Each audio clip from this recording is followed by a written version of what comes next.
I walked into the Bison Lodge 15 minutes late, and the first thing I noticed was the silence. Not the comfortable kind, the kind that wraps around your throat like cold fingers. The restaurant was still bustling, couples leaning over candlelit tables, the soft clink of wine glasses, the murmur of Friday night conversations. But at my table, there was nothing, just empty plates, lipstick-stained napkins, and my sister Stephanie sitting there with that smile. You know the one. The smile that doesn't reach the eyes. The smile that says she's been waiting for this moment, planning it, savoring it before it even happened. "Finally," she said, not standing up. "We were starting to think you forgot about us." Her husband Brandon gave me an awkward wave from across the table. His parents, Robert and Karen Foster, didn't even bother looking up from their phones. The plates in front of them were scraped clean. 2 empty wine bottles sat in the center like trophies. I slid into the only empty chair, my coat still on, purse clutched in my lap like a shield. "Sorry, I got held up at the site," I said, glancing around. "Have you guys ordered yet?" Stephanie's laugh was sharp. Quick. "Ordered? Nalia, we finished an hour ago." My stomach dropped. "You said 7:30, I managed. "I said 7. Her fingers drummed on the leather bill folder sitting in front of her. "But it's fine. We knew you'd show up eventually. You always do." Something in her tone made my skin prickle. This wasn't just irritation. This was performance. I looked at Brandon, hoping for some kind of explanation, but he was staring hard at his water glass like it held the secrets of the universe. Stephanie picked up the bill folder, holding it between 2 fingers like it might contaminate her. Then she slid it across the table toward me, slow, deliberate. $850, she said. "You'll get this, right?" The words didn't register at first. I blinked at her. "I'm sorry, what?" "The bill." She leaned back, folding her arms. "You make more than all of us combined, Nalia. And it's family. Why is this even a question?" I opened the folder. Itemized charges swam in front of my eyes. 5 entrees, appetizers, 2 bottles of Chateau something or other at $180 each, desserts, coffee, all consumed before I'd even arrived. My hands started shaking, but I kept my voice steady. "I didn't eat anything." "Well, no, obviously." Karen finally spoke up, setting down her phone. Her voice was honeyed and patronizing, the same tone you'd use on a confused child. "You were late, sweetheart. We couldn't wait forever." "I was invited to dinner," I said slowly. "Not to pay for a dinner I wasn't present for." Stephanie's smile thinned. "Nalia, don't be dramatic." "I'm not being—" "You live in that massive house all by yourself," she cut me off. "You drive a brand new truck. You're an engineer, for God's sake. What's $800 to you?" I stared at her, really looked at her. My older sister, 4 years my senior, the one who used to braid my hair before school, the one who taught me how to ride a bike, the one who, 3 years ago at our parents' funeral, had held my hand during the entire service. This wasn't that person. "The bill isn't mine," I said quietly. "I'm not paying it." The temperature at the table dropped about 20 degrees. Robert cleared his throat, a sound like gravel shifting. "Now, Nalia, let's be reasonable." "I am being reasonable," I said, standing up. My chair scraped loud against the hardwood floor. "This wasn't dinner. This was a setup." "A setup?" Stephanie's voice went up an octave. "Jesus Christ, listen to yourself. This is exactly what I'm talking about." "What you're talking about," I repeated. She exchanged a look with her mother-in-law. A quick glance, but I caught it. Something passed between them. Something rehearsed. "You've been stressed," Stephanie said, softer now, switching tactics. "Overworked, I get it. Living out there all alone, managing that property by yourself? It's a lot, Nalia. Maybe too much." My pulse kicked up. "I'm fine." "Are you?"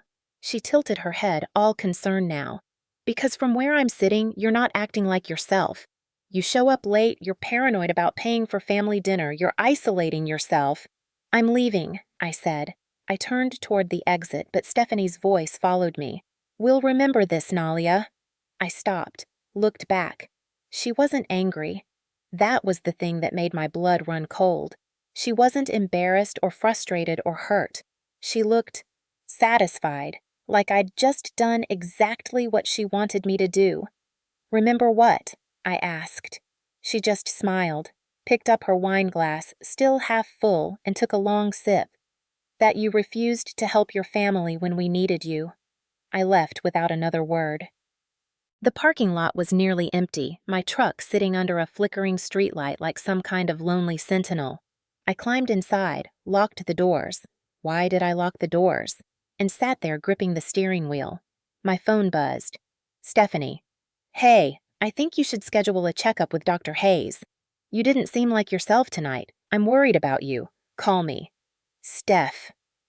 I stared at the message, that cold feeling spreading through my chest again. This wasn't concern. This was documentation. I didn't respond, just started the engine and headed home, the Wyoming darkness swallowing the road ahead. The drive back to the ranch took 40 minutes on a good night. Tonight, it felt like hours. I-80 stretched out empty and black, headlights cutting through the kind of darkness you only get out here, miles from anything resembling a city. The mountains were invisible against the night sky, but I felt them, solid, permanent, the way my parents always described them. "This land has been here longer than us, Nalia," my dad used to say. "It'll be here long after. Our job is just to take care of it while we can." The ranch appeared gradually, fence posts first, then the long gravel driveway, then finally the house itself. 2 stories of weathered wood and stone, built in 1890 by people whose names I'd never learned. My parents had bought it when I was 5, restored it, loved it, died 3 miles from it on an icy patch of highway 3 years ago. I parked and sat for a moment, engine ticking as it cooled. The place looked enormous in the dark, too big for one person. Stephanie was right about that at least. 10 rooms, 200 acres, barn structures that hadn't housed animals in decades. But it was mine, the only thing I had left of them.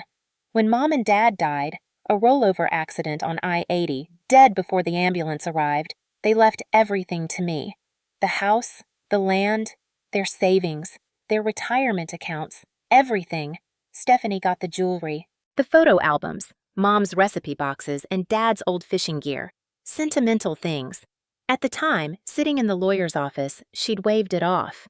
"You need it more than me, Nalia. I've got Brandon. We're building our own life. You keep the house, keep the land. Mom and Dad would have wanted you to have it." I'd been so grateful, so relieved that there wouldn't be family drama over the estate, that Stephanie understood, that we could grieve together without lawyers and money tearing us apart. Now, walking up the porch steps, I wondered if I'd been stupid. Inside, the house was exactly as I'd left it, lights off, thermostat set to 62, the faint smell of the lavender sachets Mom used to make still lingering in the hallway closet. I dropped my purse on the kitchen counter and checked my phone. 3 missed calls from unknown numbers. 1 email from the county clerk's office. Subject line, "Important notice regarding legal inquiry." I deleted it without opening it, probably jury duty. And 1 voicemail from Dr. Victoria Hayes' office. I pressed play, putting the phone on speaker while I filled the kettle. "Hi, Nalia, this is Jennifer from Dr. Hayes' office. Your sister Stephanie called earlier asking about your medical history and appointment records. We told her we can't release that information without your written consent, but she seemed pretty insistent. Just wanted to give you a heads up. Give us a call when you get a chance." The kettle slipped from my hand, clattering into the sink. Why would Stephanie be calling my doctor? I played the message again. Same words, same polite, confused tone. My mind raced back to dinner, to Stephanie's comment about me not seeming like myself, to Karen's knowing look, to that text about scheduling a checkup. This wasn't random concern. This was a pattern. I called Dr. Hayes' office. Voicemail. Of course, it was almost 10 on a Friday night. "Hi, this is Nalia Walker returning your call about my sister contacting you. I did not give her permission to access my medical information. Please flag my account. No information to anyone without my direct written consent. I'll call Monday to discuss this further. Thanks." I hung up, heart pounding. Something was wrong. Not with me. With this. I made tea I didn't drink and wandered upstairs, pulled by some instinct I didn't understand. The second floor was colder. I didn't heat the rooms I didn't use. Guest bedroom, bathroom, my childhood room, still decorated like a teenager lived there because I couldn't bring myself to change it, and my parents' room. I stopped in the doorway. I'd kept it exactly as it was. Made the bed with Mom's quilt. Left Dad's reading glasses on the nightstand. Preserved it like a museum. On the dresser sat a family photo. The four of us at Yellowstone, me about 15, Stephanie 19. Mom and Dad grinning in their matching Wyoming sweatshirts. Me making a peace sign. Stephanie standing slightly apart, arms crossed, no smile. I picked up the frame, studying her face. When had she stopped smiling in family photos? Why had I never noticed before? I set it down and turned to leave, but something caught my eye. The closet door, slightly ajar. I never opened that closet, but it wasn't latched. I pulled it open. Mom's clothes still hung there, the scent of her perfume faded but present. Dad's shirts, boxes of old tax returns, and on the top shelf, a wooden box I'd never seen before. I pulled it down. No lock, just a simple latch. Inside, envelopes, letters, documents, and on top, a cream-colored envelope with my name written in my mother's handwriting. For Nalia, when something feels wrong. My hands started shaking. I didn't open the envelope that night. I know that sounds crazy. Your dead mother leaves you a letter with your name on it and you just don't open it? But I couldn't. Not at 11 p.m., alone in that house, with Stephanie's words still echoing in my head. Instead, I put it on my nightstand and lay in bed staring at it until I finally fell asleep sometime after 2 a.m. When I woke up Saturday morning, there was a FedEx truck in my driveway. I answered the door in sweatpants and one of Dad's old flannel shirts, hair probably standing straight up. The driver handed me a thick envelope, had me sign, and left without small talk. Sender: Elizabeth Morrison, Morrison and Associates Law. Beth, my parents' lawyer, executor of their estate, Mom's college roommate and one of her closest friends. I tore it open standing right there on the porch, bare feet on cold wood. Inside, a handwritten note from Beth, a photocopy of what looked like diary pages and a sealed envelope. Nalia, we need to talk. Today. I'm at the office until 4. This can't wait. I know your mother left you something. I think it's time you read it. And then come see me. Please. Beth. The diary pages were my mother's. I recognized her handwriting immediately. Neat, slanted, the way she wrote grocery lists and birthday cards and notes in the margins of her favorite books. The entry was dated 2 years before she died. May 17th, 2023. I don't know how to write this without sounding paranoid, but I need to document what I'm seeing. Stephanie came by today. 3rd time this month. She asked about the estate planning again.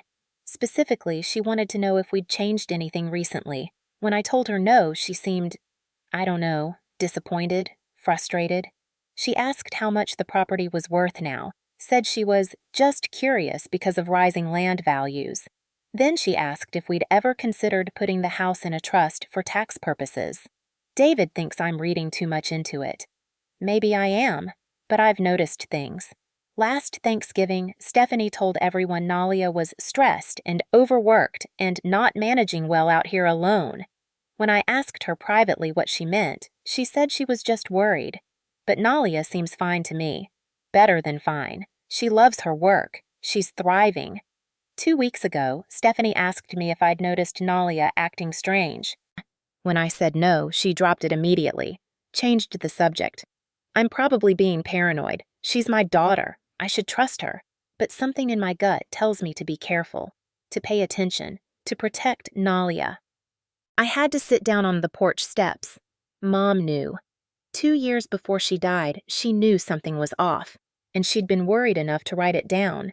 I opened the sealed envelope with shaking hands. My dearest Nalia, if you're reading this, Beth has seen something that worried her, something that made her think you need to know what I've been afraid to tell you while I'm alive. I don't know how to say this without breaking your heart, but I have concerns about your sister, not because she's cruel or evil. I don't believe that, but because she's hurting in ways she won't share. and that hurt is making her do things that scare me. I've watched her look at this house. I've heard how she talks about your future. I've noticed the way she asks questions about your finances, your mental health, your life choices. Small things, subtle things, things that individually mean nothing, but together they form a pattern. I talked to Beth about this. We agreed that if anything happens to me and your father, if anyone ever tries to claim you're not capable of managing your own life, you should know. I see you, Nalia. I see how strong you are, how capable, how independent. And I've asked Beth to watch over you, to help you if someone tries to take advantage of that independence. Please trust her. And remember, family isn't just blood. Family is the people who stand beside you when everything falls apart. I love you beyond measure. You are exactly who you're meant to be. Don't let anyone convince you otherwise. Mom. Oh, I couldn't breathe. The words blurred. I read them again and again. Mom had known. She'd documented it. She'd prepared for this. For what exactly? What was this? My phone buzzed. Text from Beth. Beth, did you get the package? Me. Yes. Beth, come to the office. Now, if you can. I looked down at myself. Sweatpants, flannel shirt, no bra, hadn't brushed my teeth. Me. Give me an hour. Beth, I'll be here. Morrison and Associates sat in a brick building downtown, sandwiched between a coffee shop and a vintage clothing store. I'd been here a dozen times, signing estate documents, updating insurance, normal adulting things. This didn't feel normal. Beth met me in the lobby herself, not the receptionist. She was 58, with silver hair cut in a sharp bob and the kind of presence that made you sit up straighter without meaning to.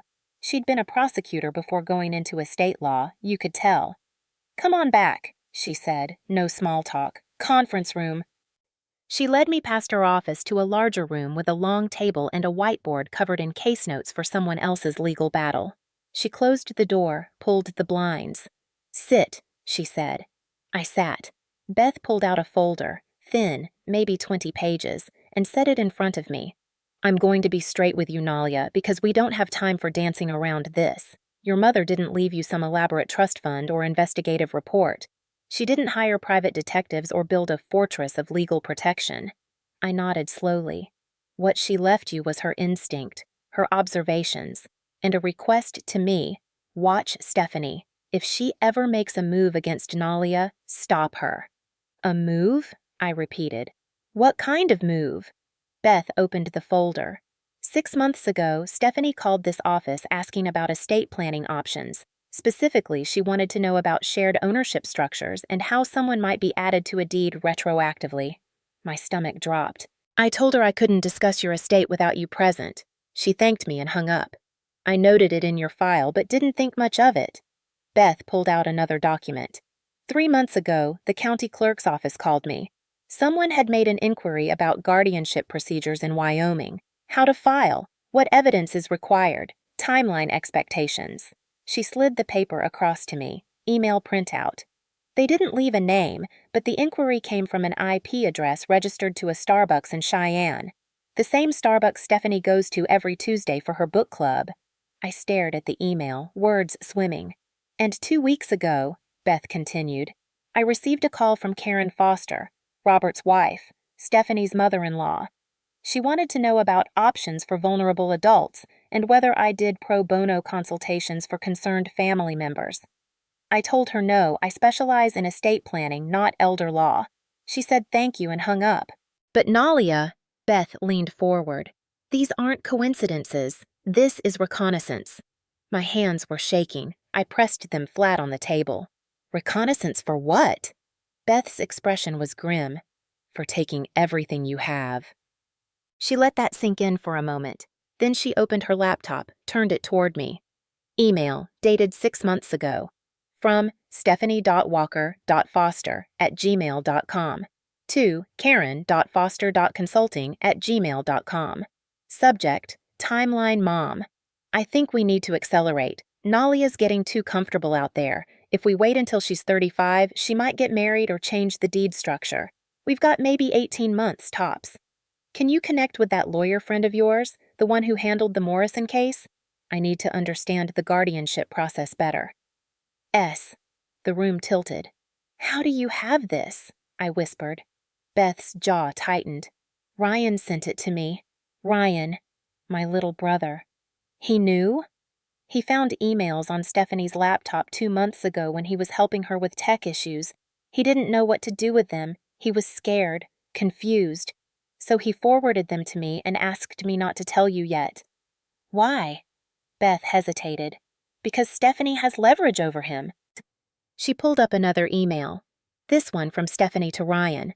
Little brother, I know you're struggling with the startup debts. $50,000 is a lot, but I can help you. Brandon and I have been talking, and we think we can cover it. All you have to do is back me up when the time comes. Just confirm that Nalia's been stressed, overwhelmed, not herself lately. You've seen it. We all have. Family takes care of family, right? Steph. $50,000, I said numbly. She's blackmailing him with his own debt. Essentially, yes. I stood up, needed to move, paced to the window. Downtown Laramie stretched out below, normal and oblivious. People getting coffee, shopping, living their lives. Mine was falling apart. So, what is this? I turned back to Beth. Stephanie wants the house. She's planning to… What? Have me declared incompetent? Guardianship, Beth said quietly.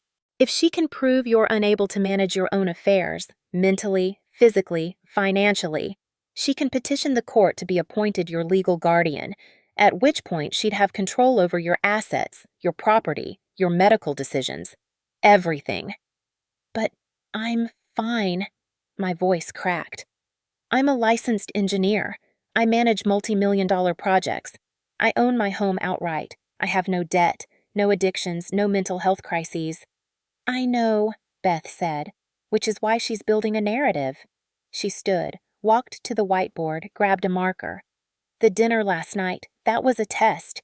She wanted to see if you'd comply under pressure, if you'd pay to avoid confrontation. You didn't. You refused. That's good for your case, bad for her narrative. She wrote on the board, Stephanie's strategy. 1. Create incidents that make Nalia look unstable. 2. Get witnesses, family, doctors, neighbors, to document concerns. 3. File guardianship petition. 4. Sell property immediately after approval. Wait, I said. Sell the property? She can do that? If she's your legal guardian and conservator? Yes. She could argue the property is too much for you to maintain, sell it for your own good, and use the proceeds for your care. Beth put air quotes around the words like they tasted bad, which would actually just be paying off her debts, Beth finished. Yes. I sank back into the chair. Why didn't Mom do more? I asked. If she knew, if she was worried, why didn't she set up protections? Beth's expression softened. Because she didn't want to believe it. She hoped she was wrong. She hoped Stephanie would change, would heal from whatever was hurting her. She didn't want to die thinking her daughter was capable of this. Tears burned my eyes. So what do I do now? Beth sat across from me, folded her hands. 2 options. 1. You confront Stephanie now, call her out. It'll feel good for about 5 minutes, and then she'll accelerate her timeline. She'll file the petition immediately, and we'll be playing defense.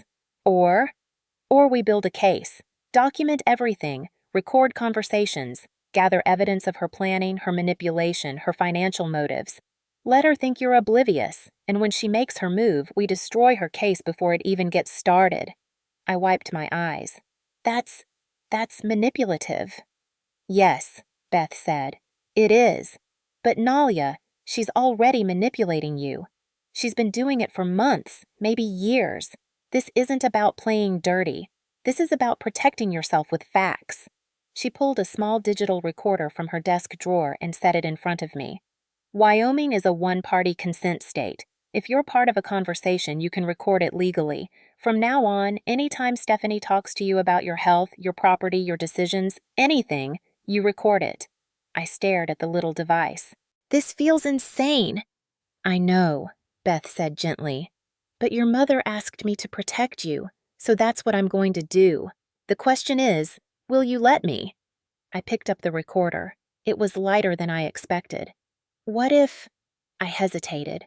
What if I'm wrong? What if this is all just Stephanie being worried? What if she really does think I need help? Beth's expression was kind but firm. Then the recordings will prove that, and we'll all feel better. But Nalia... She leaned forward. Your mother wasn't a paranoid woman. She was one of the most grounded, perceptive people I've ever known. If she was worried enough to write those letters, to ask me to watch over you, then there's something real to worry about.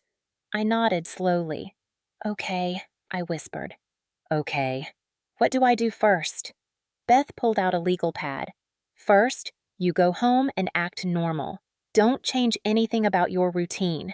Don't confront Stephanie or Ryan or anyone. Ryan's on our side, right? Ryan's conflicted, Beth corrected.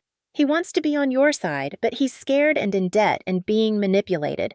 He'll come around, but we can't count on him yet. She wrote, Immediate actions. Call Dr. Hayes. Monday. Flag account document. All contact with Stephanie record. All conversations. Live your life normally. Give them nothing to use.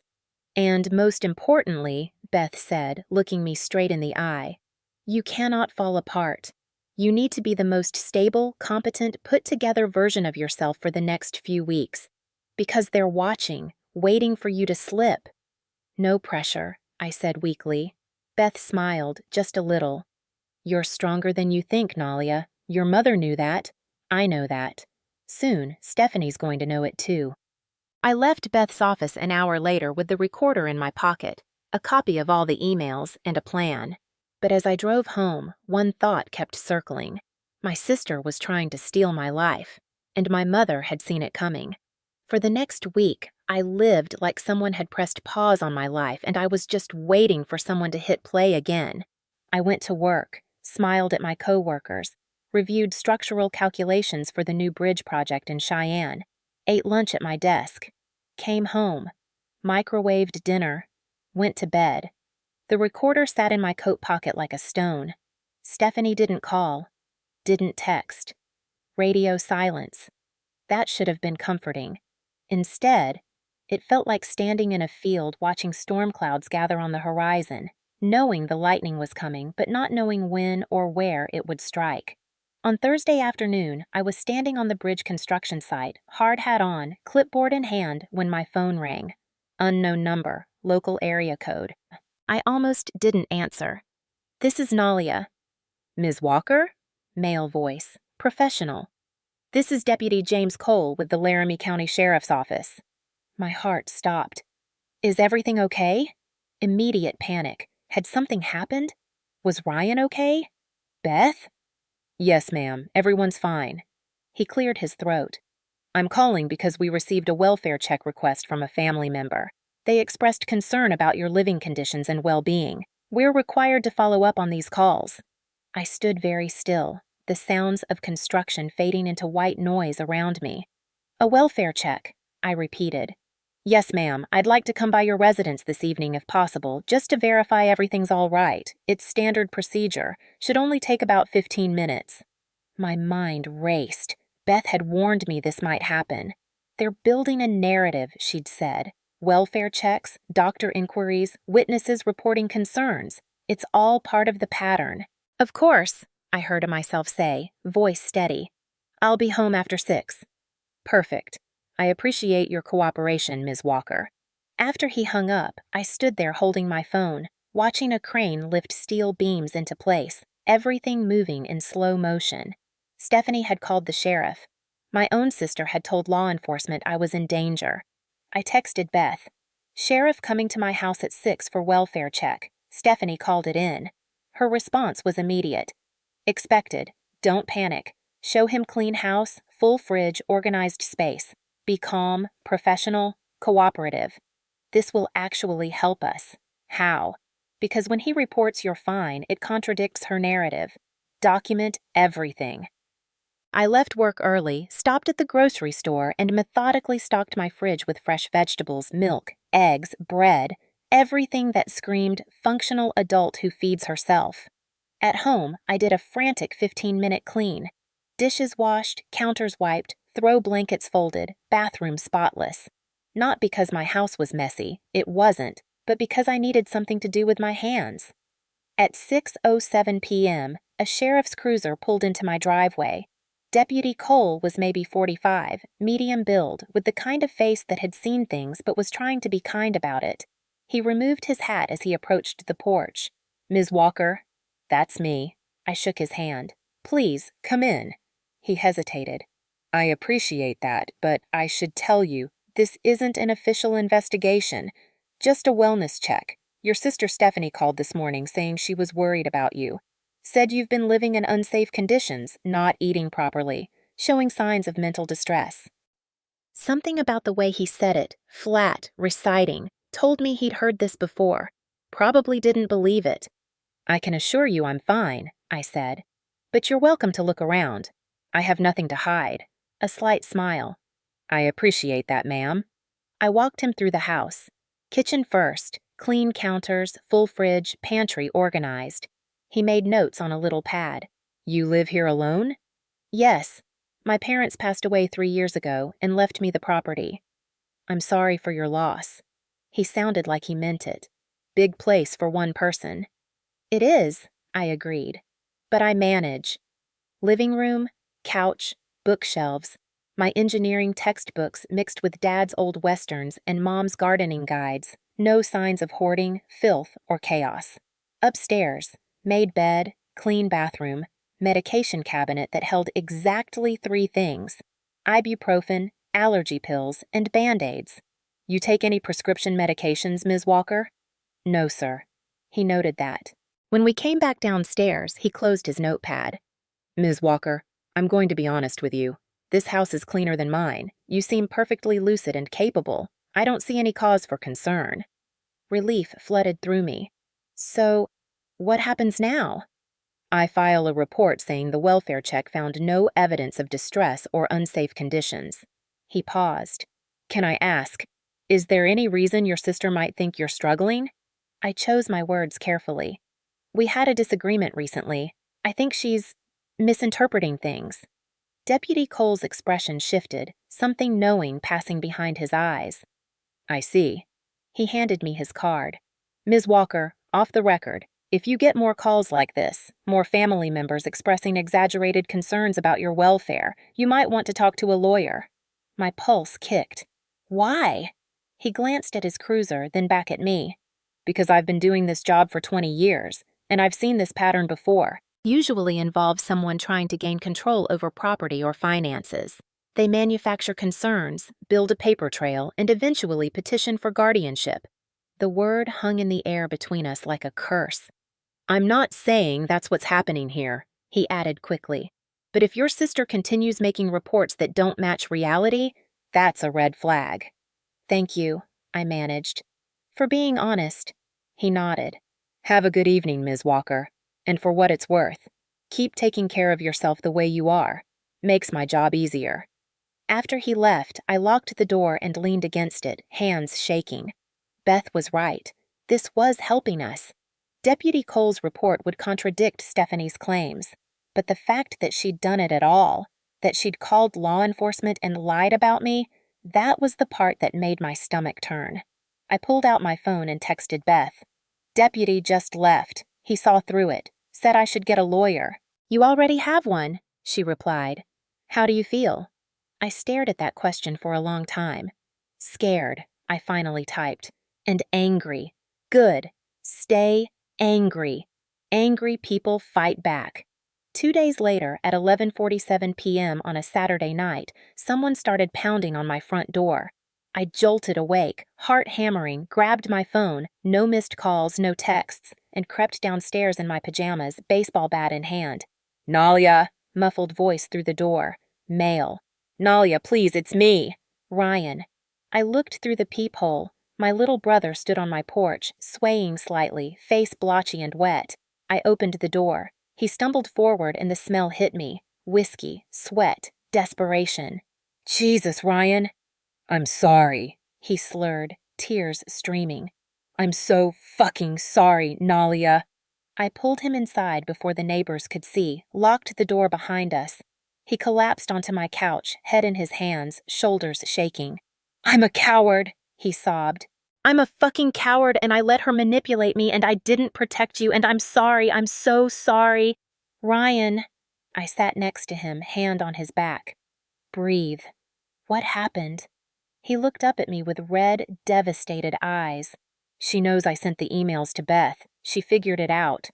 Ice flooded my veins. "How?" "I don't know. Maybe I wasn't careful enough. Maybe she checked her sent folder and saw duplicates. But tonight she came to my apartment and He wiped his face with his sleeve. "She said if I don't testify that you're unstable, she'll make sure I lose everything. My credit will be destroyed. My startup investors will find out about the debt. I'll never work in tech again." "Ryan!" "But I can't do it." He grabbed my hands, gripped tight and desperate. "I can't lie about you in court. I can't help her steal from you. I can't." I pulled him into a hug, and he cried into my shoulder like he was 10 years old again, like the time he broke his arm falling out of the tree fort, and I was the one who held him until the ambulance came. "It's okay," I whispered. "It's going to be okay." "It's not." His voice broke. "You don't understand. She's not doing this because she's greedy. She's not evil. She's desperate." I pulled back. "What do you mean?" Ryan's face crumpled. "Emma. Stephanie's daughter. She has cancer." The world stopped. "What?" "Neuroblastoma. Rare childhood cancer. She's 6 years old and she's dying, and the experimental treatment that might save her costs $300,000. Insurance won't cover it. They don't have that kind of money. They've maxed out their credit cards, taken out loans, sold everything they can sell, and it's still not enough." I couldn't breathe. "When did this happen?" "They found out 8 months ago, right around the time Stephanie started asking about guardianship procedures." He looked at me, eyes hollow. "She's not trying to steal from you because she wants to. She's doing it because she thinks it's the only way to save her daughter." I stood up, needed to move, paced to the window. Outside, the Wyoming night was vast and black and indifferent. Emma. Sweet, quiet Emma with Stephanie's eyes and Brandon's shy smile. The little girl who'd drawn me a picture of a horse last Christmas. Who called me Aunt Naya because she couldn't say Nalia yet. She was dying, and Stephanie was trying to steal my inheritance to save her. Why didn't she just ask me? The words came out strangled.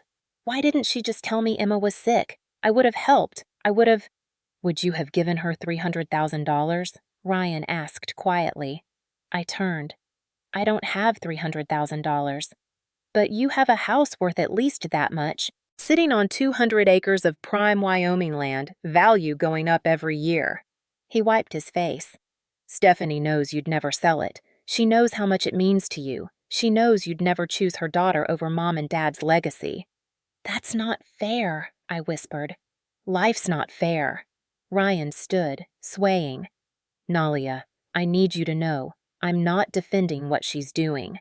Forging documents, lying to doctors, manipulating witnesses, it's wrong. It's illegal. It's going to destroy our family."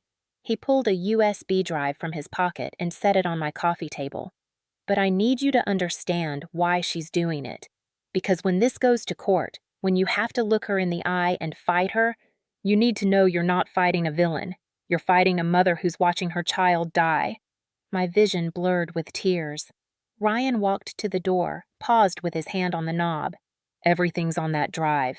Emails, texts, voice memos of Stephanie practicing what to tell the judge, plans with Robert and Karen about selling the property, as soon as guardianship is approved. All of it." "You'll testify?" I asked. He nodded, not looking at me. "I'll do whatever you need. I'm done protecting her. I'm choosing you." "Ryan." "I love you, Nalia. And I'm sorry I didn't choose you sooner." He left, door closing softly behind him. I stood alone in my living room, holding a USB drive that contained evidence to destroy my sister. And all I could think about was a 6-year-old girl with cancer who called me Aunt Naya. Monday morning, I called Dr. Hayes' office before I even got out of bed. Jennifer, the receptionist, sounded relieved to hear from me. "Oh, Nalia, I'm so glad you called back. We've had a situation." My stomach dropped. "What kind of situation?" Someone submitted a records request form with your signature, authorizing release of your medical history to a law office representing a family guardianship inquiry. I sat up so fast I got dizzy. I didn't sign anything. That's what we thought. The signature looked similar to yours, but something felt off. Dr. Hayes wanted to verify before releasing anything. Don't release it, I said. That's forged. Silence on the line. Then, Nalia, there's more.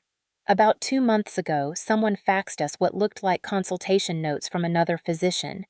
The notes described you as having anxiety, memory issues, and medication noncompliance. My hands started shaking. What physician? That's the thing. We called the office listed on the letterhead. They've never heard of you, and when we looked closer at the fax metadata, it came from a FedEx office store in Cheyenne, not a medical facility. Someone faked medical records, I said flatly. It appears so. Dr. Hayes has already reported this to the Medical Licensing Board and advised us to flag your file. But Nalia... Her voice dropped. Whoever did this knows enough about medical documentation to make it look legitimate. If they'd sent it to a less careful office, it might have passed. After I hung up, I sat on my bed, trying to process. Stephanie, or more likely Robert and Karen, had forged medical records, federal crime, fraud, identity theft. I called Beth. They faked my medical records, I said when she answered. Dr. Hayes' office caught it, but someone submitted forged consultation notes claiming I have anxiety and memory issues. I could hear Beth typing. Forward me everything from Dr. Hayes. This is even better than I hoped. Better? Beth, this is terrifying. I know, honey, but it's also sloppy. Desperate. They're making mistakes. Her tone shifted to business mode. I'm going to hire an investigator. Someone who can dig into Robert and Karen's background, verify what we suspect. What do we suspect? That they've done this before. 3 days later, Beth called me to her office. This time, there was another man there, mid-40s, wearing jeans and a button-down, with the observant eyes of someone who'd spent years looking for things people wanted hidden. Nalia, this is Mike Torres, former FBI, now private investigation. Mike, Nalia Walker. We shook hands. His grip was firm, professional. Ms. Walker, I've spent the last 72 hours looking into Robert and Karen Foster. What I found, you need to see. He opened a folder that was significantly thicker than Beth's had been. Robert Foster's business, Foster and Associates Real Estate Consulting, isn't just struggling. It's under federal investigation for tax fraud, has been for 18 months. He's facing potential criminal charges and 6-figure fines. He slid over a document. IRS letterhead. Very official. Very serious. Karen Foster has an active warrant in Colorado dating back to 2018. Elder exploitation. A woman named Dorothy Chin filed charges claiming Karen befriended her, gained access to her finances, and convinced her to sign over power of attorney. The case was dismissed on a technicality, but the warrant for questioning was never resolved. My mouth went dry. And their financial situation is worse than Ryan indicated. They're not just in debt, they're drowning. House in pre-foreclosure, multiple maxed-out credit cards. Brandon's been covering some of their basic expenses for the last year. Jesus, I whispered. But here's where it gets interesting. Mike pulled out another file. I looked into their previous addresses, cross-referenced with legal filings in those areas. In the last 8 years, Robert and Karen have been peripherally involved in 3 separate guardianship cases. Beth leaned forward. Peripherally how? 2019, Colorado Springs. Elderly neighbor, Mrs. Gloria Morrison. Guardianship obtained by her niece, who happened to be consulting with Karen Foster. Property sold within 3 months. Karen received a $15,000 consulting fee. 2021, same area. Karen's own aunt, Margaret Chin. Guardianship petition filed, approved. Aunt died 6 months later. Estate liquidated. Karen and Robert inherited enough to keep their business afloat another year. 2023, Laramie. Widower named Thomas Brennan. Failed attempt. He had better lawyers who shut it down before it got to court. But guess who was listed as a concerned party in the initial filing? Karen Foster, I said numbly. Bingo. Mike sat back. This is their pattern. They find vulnerable people, Elderly, isolated, or in Stephanie's case, desperate. Befriend them, manipulate them, and help orchestrate guardianship takeovers. Sometimes they get direct financial benefit. Sometimes they just get access to resources they need. Beth's expression was grim. This isn't Stephanie's first rodeo. It's Robert and Karen's. I felt sick. But Emma really is sick. That part's true, right? Mike's face softened. According to medical records I was able to verify, yes. Emma Foster, age 6, diagnosed with neuroblastoma 8 months ago. Prognosis uncertain. Treatment is expensive and not fully covered by insurance.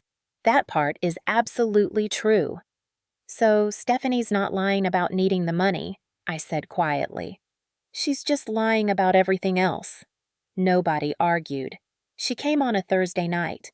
No warning, no text, no courtesy call. Just headlights sweeping across my living room window at 8:47 p.m., and the sound of a car door slamming with more force than necessary. I'd been reading on the couch, or trying to. Mostly, I'd been staring at the same page for 20 minutes, unable to focus, waiting for something to happen. And now, it was happening. I slipped the recorder into my sweatshirt pocket, clicked it on, and opened the door before she could knock. Stephanie stood on my porch, and for a second I didn't recognize her. No makeup. Hair pulled into a messy ponytail. Wearing yoga pants and an oversized sweatshirt that might have been Brandon's. Her face was puffy, eyes red-rimmed and exhausted. She looked like someone who hadn't slept in weeks. "Can I come in?" Her voice was small, raw. I stepped aside. She walked past me into the living room, and I noticed she was shaking. Not from cold. From something deeper. "Where's Brandon?" I asked. "Home with Emma." She sank onto my couch without being invited, buried her face in her hands. "She had a bad day. Chemo makes her so sick, Nalia. She's so small and she doesn't understand why we're poisoning her to make her better." My throat tightened. "Steph." "Emma's dying."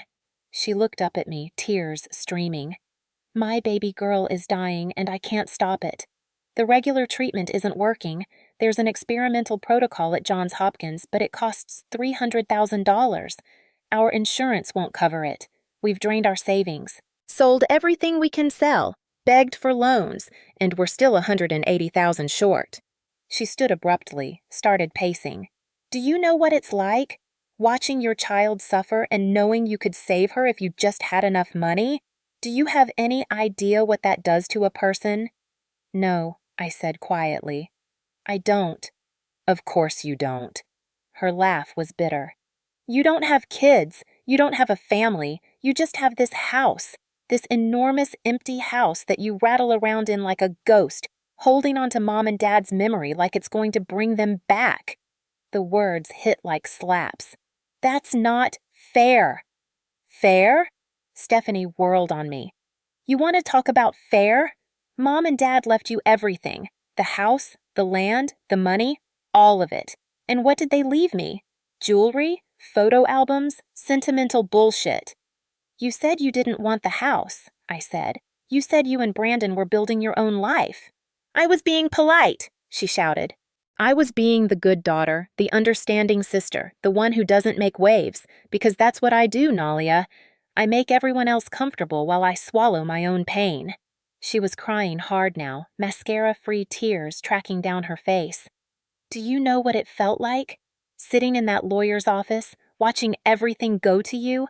My whole life it was, Nalia's so smart, Nalia's so talented, Nalia's going to do such great things. And I was just there, the pretty one, the social one, the one who didn't need anything because she was going to get married anyway. Stephanie. And now my daughter is dying, and the only thing that can save her is money I don't have, money that's sitting in this property, money that should have been partly mine in the first place." She walked toward me, eyes desperate. "I need you to sell this house. Sign it over to me or sell it and split the proceeds. I don't care which. But I need that money, Nalia. I need it now." My heart was pounding so hard I could hear it in my ears. "And if I say no?" Her face hardened. The desperate mother vanished, replaced by something colder. "Then I take it. The guardianship petition is already drafted. We have witness statements, medical records, documentation of your instability, your isolation, your inability to manage your affairs. Forged medical records, I said quietly. She flinched. I don't know what you're talking about. Yes, you do. Someone submitted fake consultation notes to my doctor's office. Someone tried to get my medical history released without my consent. Was that you? Or was that Robert and Karen's idea? Stephanie's jaw clenched. They're just trying to help. Help themselves to my property, you mean? Stop it, she hissed. You don't understand what they've been through. Their business is failing. They've spent everything helping us with Emma's medical bills. They're desperate, Nalia. So they're using your desperation to steal from me. They're using your excess, she corrected, voice rising again, to save a child's life. How is that wrong? The question hung between us. It's wrong because you're lying, I said. You're forging documents. You're manipulating Ryan. You're calling the sheriff and making false reports. You're building a legal case to have me declared incompetent so you can take everything I have without my consent. Because you won't give it! She screamed it, face contorted. Because you're too attached to this dead house and your dead parents' memory to help save a living child. Silence crashed over us. Stephanie's breathing was ragged. Mine wasn't much better. I would have helped, I said quietly. If you'd asked me, if you'd been honest, I would have found a way. She laughed, broken and bitter. No, you wouldn't. Because you can't write a check for $300,000 and you'd never sell this place. Not for me. Not for anyone. You don't know that. Yes, I do. She wiped her face with her sleeve. I know you, Nalia. This house is all you have left of them, and I'm not asking you to choose between Mom and Dad's memory and my daughter's life. She picked up her purse, headed for the door. I'm telling you that you have 48 hours to decide. Sign the shared ownership papers. I have them in the car, or the guardianship petition gets filed Monday morning. Robert and Karen have everything ready. Brandon will testify. Ryan will either back us up or his debt gets called in and his career gets destroyed. She turned back at the door, and for just a moment, I saw my sister again. Not the desperate mother or the calculating manipulator, but the girl who used to braid my hair. I don't want to do this, she whispered, but I will, because Emma is my whole world. And you, Nalia, you're just the person standing between us and her survival. The door closed behind her. I stood frozen in my living room, recorder still running in my pocket, capturing every word of her confession. I had 48 hours. 48 hours to choose between protecting myself and saving my niece. 48 hours before my sister tried to legally steal my life. I pulled out my phone with shaking hands and called Beth. She came, I said when Beth answered. I got everything on tape. Threats, coercion, admission of the guardianship plan, all of it. Good, Beth said. That's exactly what we needed. But, Beth, my voice cracked. Emma's really dying. The cancer is real, and I have the evidence to destroy Stephanie, but if I use it... If you use it what? I closed my eyes. Then I'm the person who chose a house over a child's life. Beth was quiet for a long moment. Nalia, listen to me very carefully. You are not responsible for Emma's illness. You are not responsible for Stephanie's choices. You are only responsible for protecting yourself from fraud, manipulation, and theft. I know, but... There is no but, Beth said firmly. If Stephanie had come to you honestly, asked for help, worked with you to find solutions, that would be different. But she didn't. She chose forgery, coercion, and legal manipulation. She made that choice, not you. Tears ran down my face. What if there's another way? I whispered. What if I could help Emma without giving up everything? What if... We can explore that, Beth interrupted. After we stop the guardianship, after we protect you. First things first, Nalia. We save you, then we figure out what's possible for Emma. She gave me 48 hours. Then we have 48 hours to prepare.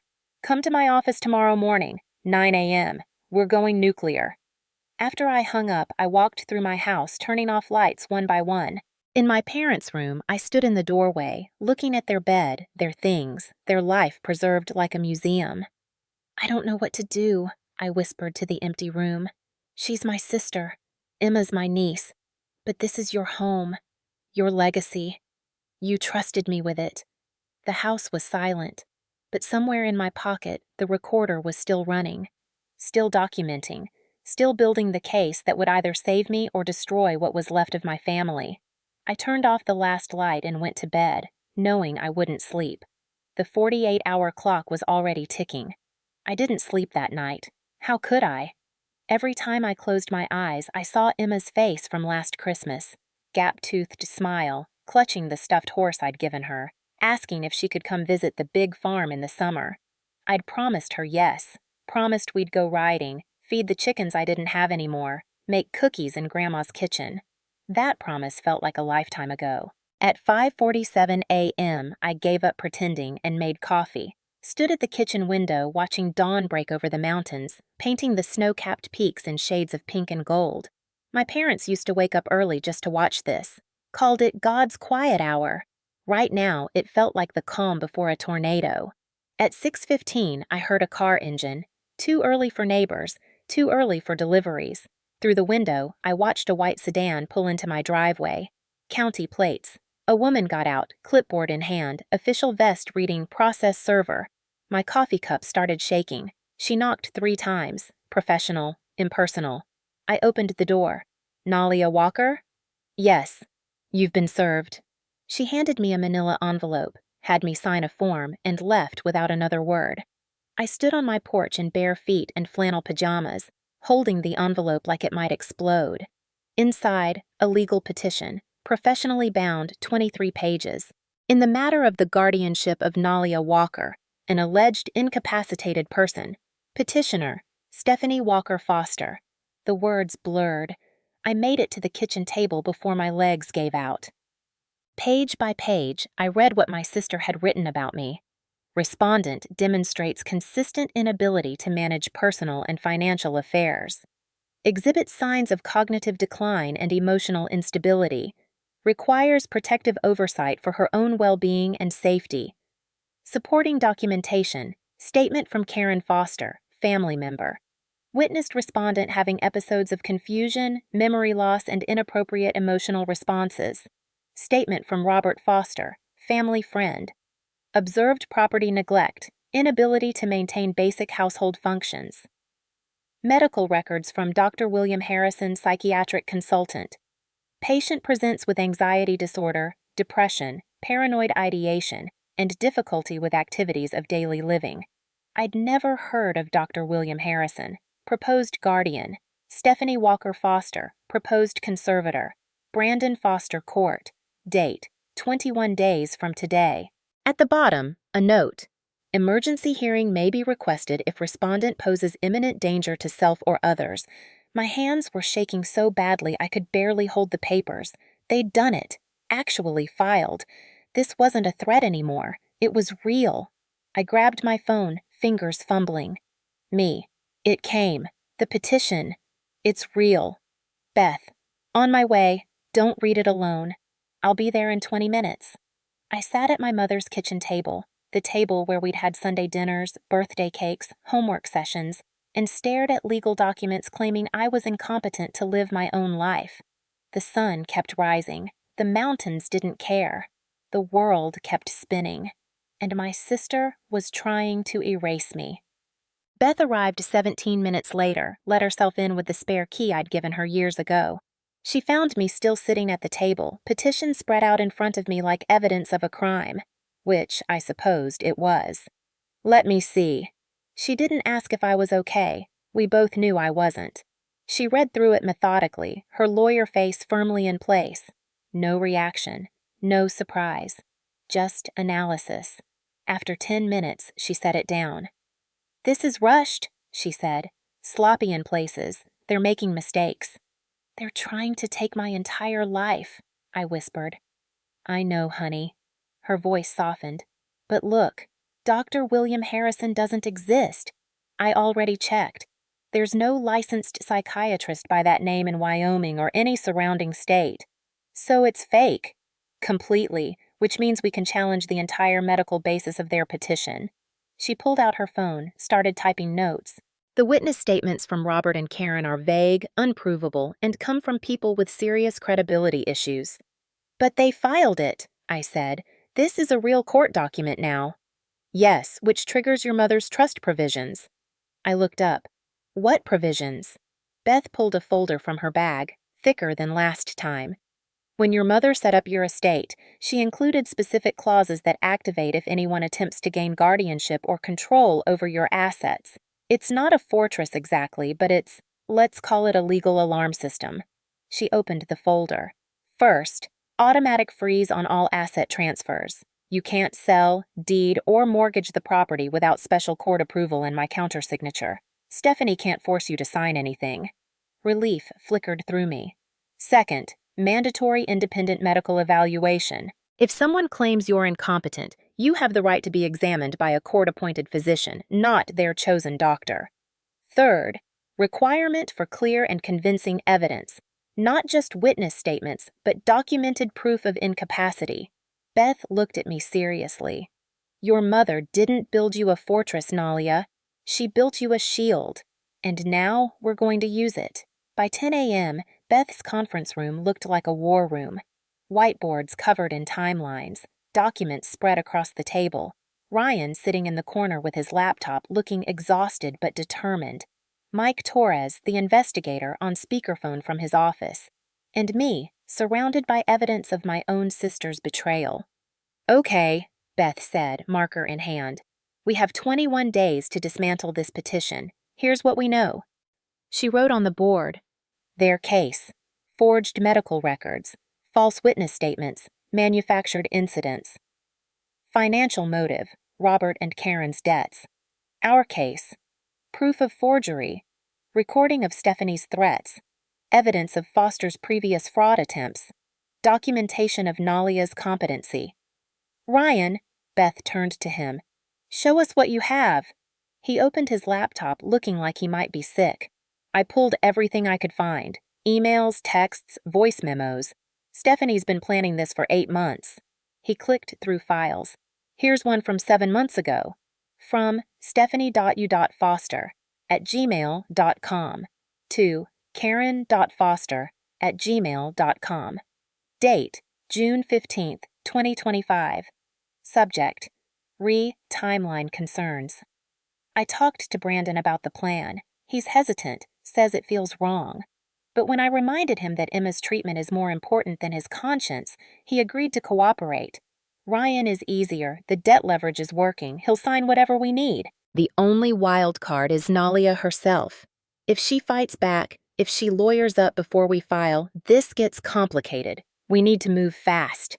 My stomach turned. She knew I'd fight. Of course she did, Beth said. Which is why they tried the welfare check first, testing your response, building their paper trail. Ryan pulled up another file. This one's worse. A voice memo. Stephanie's voice, practicing. Your Honor, my sister has always been fragile. After our parents died, she became isolated, refused grief counseling, threw herself into work to avoid processing her trauma. I've tried to help, but she pushes everyone away. I'm worried she's not capable of making sound decisions anymore. Pause. Then Stephanie again, correcting herself. No, too clinical. Make it more emotional. Your Honor, I'm terrified for my sister. She's all alone in that big house, and I can see her deteriorating. I just want to protect her before something terrible happens. Silence in the conference room. She rehearsed this, I said numbly. Like a performance. Narcissists always do, Mike Torres said through the speaker. They script their victim narratives, makes them feel in control. Beth wrote on the board. Stephanie's strategy equals emotional manipulation. But here's what they didn't count on, Beth continued. We have Stephanie on tape threatening you. We have evidence of medical fraud, and we have Mike's investigation into the Foster's history. Which brings us to the really interesting part, Mike said. I need to show you something. Can you pull up the files I sent this morning? Ryan opened an email, projected it onto the screen. 3 legal documents, 3 separate guardianship cases. Case 1, Gloria Morrison, 2019. Petitioner, Michelle Morrison, niece. Consultant, Karen Foster. Outcome, guardianship granted. Property sold within 90 days. Karen received $15,000 consulting fee. Some Case 2, Margaret Chin, 2021. Petitioner, Karen Foster, niece. Outcome, guardianship granted. Subject died 6 months later. Estate liquidated. Karen and Robert inherited. Case 3, Thomas Brennan, 2023. Petitioner, Robert Foster, concerned friend. Outcome, dismissed. Subject had competent legal representation who proved fraud. They've done this before, I said. Multiple times. And here's the pattern, Mike continued.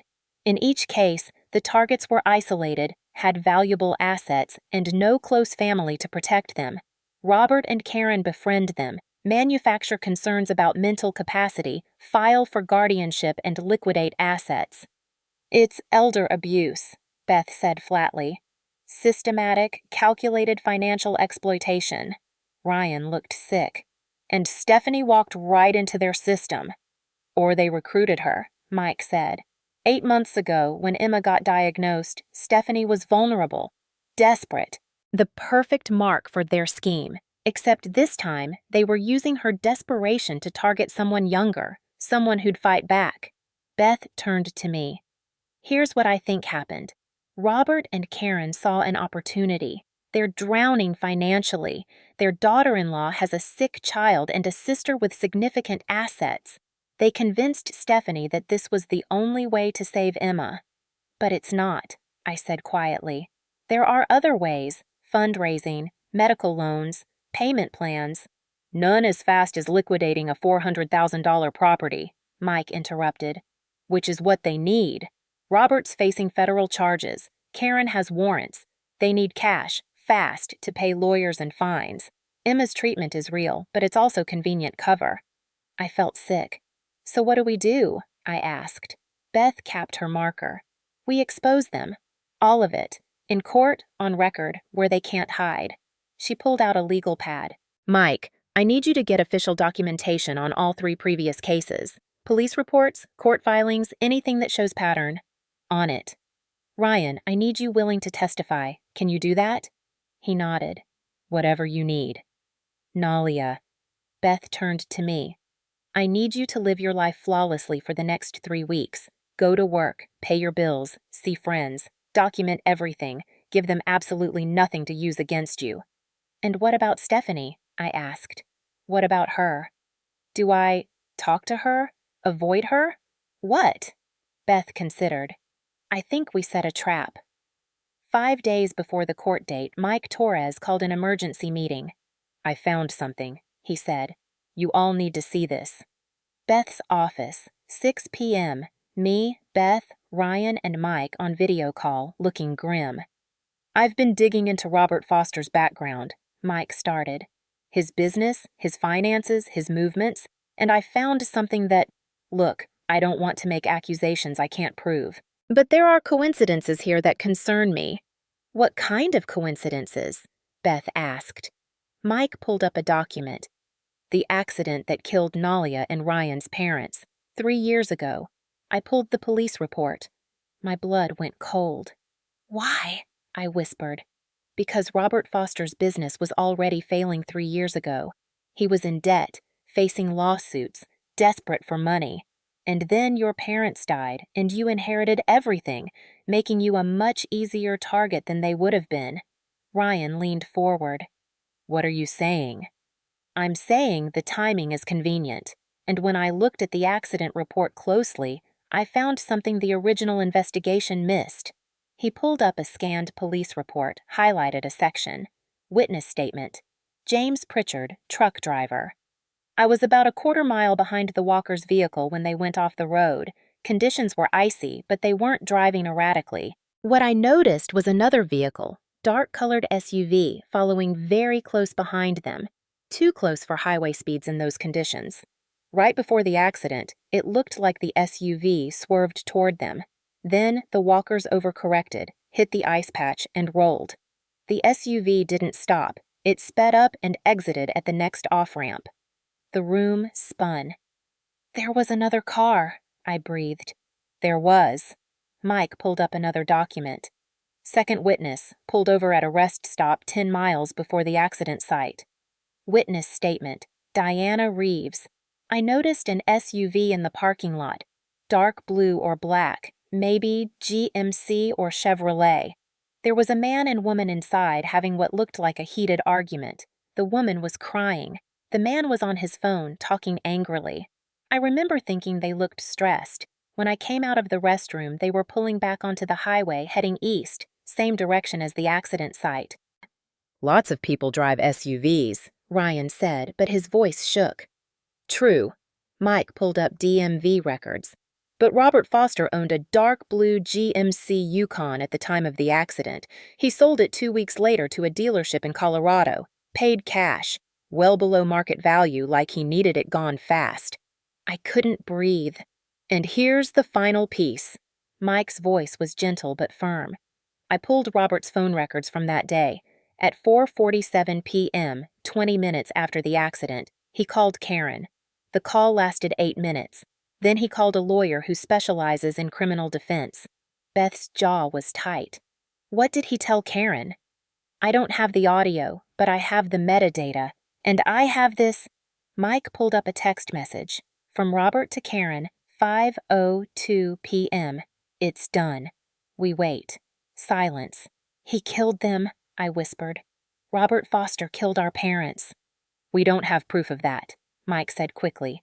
The evidence is circumstantial. The investigation ruled it an accident. Without more, he ran them off the road. Ryan stood up, pacing. He needed Nalia vulnerable and isolated, so he fucking killed Mom and Dad to make it happen. Ryan, Beth started. Don't! He whirled on her. Don't tell me I'm jumping to conclusions. The SUV, the witness statements, the phone call, the "it's done" text. He murdered our parents and we're sitting here talking about fucking guardianship petitions. I felt numb, detached, like I was watching this happen to someone else. Can we prove it? I heard myself ask. Can we prove he killed them? Mike's expression was pained. Not beyond a reasonable doubt. Not for a criminal case. The original investigators didn't flag the SUV as significant. The witnesses didn't get plates. The truck driver couldn't ID the make and model definitively. And Robert sold his vehicle, so there's no physical evidence. But, Beth prompted, but it's enough to create doubt, enough to make a jury question Robert's character and motives, enough to destroy his credibility if he tries to testify against Nalia. Beth stood, walked to the window. If we bring this up in guardianship court, it becomes public record. The DA might open an investigation. Robert could face murder charges or at least vehicular manslaughter. Good, Ryan said viciously. But, Beth continued, it will also destroy any chance of keeping this family intact. Stephanie will have to choose between her parents-in-law and the truth. Brandon will be caught in the middle. Emma, she stopped. Emma will lose her grandfather. I finished quietly. Even if he deserves it. Ryan slumped into his chair. This is so fucked. Does Stephanie know? I asked. Does she know what Robert did? I don't think so, Mike said. If she knew her father-in-law murdered her in-laws, would she really partner with him to steal from you? I don't know what she's capable of anymore, I whispered. Beth came back to the table. Here's what I recommend. We don't lead with this in court. We hold it in reserve. If Robert tries to testify, if he tries to paint himself as a credible witness, we drop this bomb. But we give Stephanie one chance to withdraw the petition before it gets that far. Why? Ryan demanded. Because Emma's 6 years old and doesn't deserve to watch her family implode on national news, Beth said bluntly. Because despite everything, Stephanie is still your sister. And because sometimes, Nalia, the strongest thing you can do is offer mercy when no one expects it. I looked at my hands. They'd stopped shaking. Set up a meeting, I said, with Stephanie, Brandon, Robert, and Karen. One last chance to end this without burning everything down. Beth nodded. I'll make the call. The meeting was set for Saturday at 2 p.m., neutral ground, Beth's conference room. Mandatory attendance. Stephanie, Brandon, Robert, Karen. Optional but strategic. Ryan, appearing via video call, traveling for work to protect him from immediate confrontation. Me, Beth, and a court reporter. Court reporter? I'd asked when Beth explained. Everything said in that room goes on the record. I want them to know that. I want them careful. The night before, I couldn't sleep. Again. I kept thinking about Emma, about Stephanie rehearsing her testimony, about Robert maybe, probably, killing my parents, about how families could rot from the inside and you wouldn't even notice until it was too late. At 1:45 p.m. Saturday, I arrived at Beth's office. She was already in the conference room arranging documents like weapons. "You ready?" she asked. "No." "Good. Honest." She handed me water. "Remember, we're not here to accuse, we're here to inform. Show them what we have. Give them a chance to walk away. And if they don't, then Tuesday in court, we destroy them." At 2:03 p.m., they arrived. Stephanie first, looking exhausted, makeup covering dark circles but not well enough. She wouldn't meet my eyes. Brandon behind her, uncomfortable in a button-down shirt, hands in his pockets. Then Robert and Karen, polished, confident, like they were attending a business meeting they expected to win. The court reporter sat in the corner, fingers poised over her stenography machine. Beth stood. "Thank you all for coming. Please, sit." They sat on one side of the table. We sat on the other, like a negotiation, like a war. "Before we begin," Beth said, "I want to be clear. This meeting is being transcribed. Anything you say can and will be used in court proceedings. You have the right to have your own attorney present." Robert waved a hand. "We don't need lawyers for a family discussion." "Noted." Beth opened her first folder. "Then let's discuss your guardianship petition against Denalia Walker." She slid documents across the table. "These are medical records you submitted claiming Nalia has anxiety, depression, and paranoid ideation. Records supposedly from Dr. William Harrison." Karen leaned forward. "Yes, Dr. William Harrison doesn't exist," Beth interrupted. "There is no licensed psychiatrist by that name in Wyoming or any surrounding state. These records are forged." Stephanie's face went pale. "Furthermore," Beth slid more papers. "Someone attempted to obtain Nalia's actual medical records using a forged signature. The Medical Licensing Board is investigating this as identity theft and fraud." "Now wait," Robert started. "I'm not finished." Beth's voice could cut glass. "We have documented evidence of 3 previous cases where you, Robert and Karen Foster, were involved in guardianship proceedings against elderly or vulnerable individuals. In 2 cases, you directly benefited financially. In 1 case, the petition was dismissed when the target hired competent legal representation." She slid the case files across. Stephanie picked one up, hands shaking. "Dad, what is this?" "It's nothing," Karen said quickly. "Character assassination? It's public record," Beth said. "Court documents, police reports, including an active warrant for your arrest in Colorado, Karen, for elder exploitation." The room went silent. Brandon was reading one of the files, face getting redder.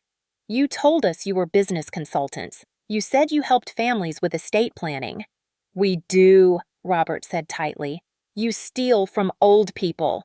Brandon threw the file down. "Gloria Morrison was 83 years old. You got her declared incompetent and sold her house while she was still alive. She was in a nursing home. She died 3 months later." Brandon stood. "Jesus Christ, I've been helping you do this to Nalia, to my wife's own sister." Stephanie was crying silently, mascara running. Beth pulled out another folder, the big one. "And finally," she looked directly at Robert, "we have evidence suggesting you may have been involved in the death of Margaret and David Walker 3 years ago." The temperature in the room dropped to Arctic. "That's insane," Robert said, but his voice shook. "Is it?" Beth slid the police report, witness statements, phone records across the table. "Dark SUV following too close. Witness seeing you arguing with Karen at a rest stop. Your vehicle sold 2 weeks later for cash. Phone records showing you called Karen immediately after the accident and texted, 'It's done.'" Stephanie stood abruptly, chair clattering backward. No, Dad, tell me this isn't true. Tell me you didn't." "Stephanie, sit down." "Did you kill my parents?" She screamed it, 3 years of grief and rage and betrayal erupting. Robert's face flushed. It was an accident. The roads were icy. I was just... He stopped. Everyone stared. You were just what? Brandon asked quietly. Robert's mouth opened. Closed. He looked at Karen, who had gone completely white. We need a lawyer, Karen whispered. Yeah, Ryan's voice came through the laptop speaker. You really do. Stephanie turned to me, face destroyed. Nalia! I didn't know. I swear to God, I didn't know. I know, I said quietly. Emma's dying and I just wanted to save her, and they said this was the only way, and I didn't ask enough questions, and oh my God, she was hyperventilating. Brandon grabbed her, held her. Beth spoke into the chaos. Here's what's going to happen. You have until Monday at 9 a.m. to withdraw the guardianship petition. If you do, we won't pursue criminal charges for the forgery and fraud. We won't, she looked at Robert, push for the accident investigation to be reopened. But, Robert started. However, Beth continued, voice like iron, if you proceed to court, we will present every piece of evidence we have. The forgery, the pattern of elder abuse, the suspicious circumstances around the Walker's death, all of it, public record, criminal referrals, full prosecution. She closed her folders. You have 48 hours to decide whether you want to walk away or burn everything down. Robert and Karen left first, whispering furiously. Brandon guided Stephanie out, her sobs echoing down the hallway. When they were gone, I slumped in my chair. Do you think she'll withdraw it? I asked. I don't know, Beth said honestly. Depends on how much control Robert still has over her. And if she doesn't? Beth met my eyes. Then Tuesday, we go to war. Sunday morning, 6:47 a.m., 37 hours left until the deadline. I was on my third cup of coffee, hadn't slept more than 2 hours, and was staring at my phone like it might suddenly tell me what to do. It rang. Stephanie. My finger hovered over the screen. Every instinct said, don't answer. But something, maybe the part of me that still remembered braiding each other's hair, sharing secrets under blankets at sleepovers, crying together at our parents' funeral, made me pick up. Nalia. Her voice was wrecked. Raw. I need to tell you something. I waited. I'm withdrawing the petition. I called our lawyer this morning. I told him to file the paperwork first thing Monday. Relief flooded through me so fast I got dizzy. Steph, wait. Let me finish. She took a shaky breath. I'm withdrawing it because what we did was wrong. The forgery, the lies, all of it. I let Robert and Karen convince me that the ends justified the means, and I was wrong. I'm so sorry. Tears burned my eyes. Thank you, I whispered. But Nalia, her voice broke. Emma's out of time. The cancer's progressing faster than they thought. We need to get her into the experimental program in the next 2 weeks, or we lose our window. And we still don't have the money. My heart cracked open. I'll help, I said. I don't know how yet, but we'll figure something out. Maybe a loan against the property, or a fundraiser, or... I already asked Brandon's parents to back off, she continued like she hadn't heard me. I told them I wouldn't be part of their scheme anymore. And Nalia, they didn't take it well. Something in her tone made my skin prickle. What do you mean? Robert said if I withdraw the petition, he'll make sure we never see a penny for Emma's treatment. He said he'll call in the loans they gave us, ruin Brandon's credit, destroy our lives. Her voice dropped to a whisper. And then he said something that scared me. What? He said, if your sister won't cooperate willingly, we'll make sure she doesn't have a choice. Ice flooded my veins. Stephanie, what does that mean? I don't know. But Dad packed a bag this morning and told Mom they needed to take care of the Nalia problem before the court date. Nalia, I think... She stopped. You think what?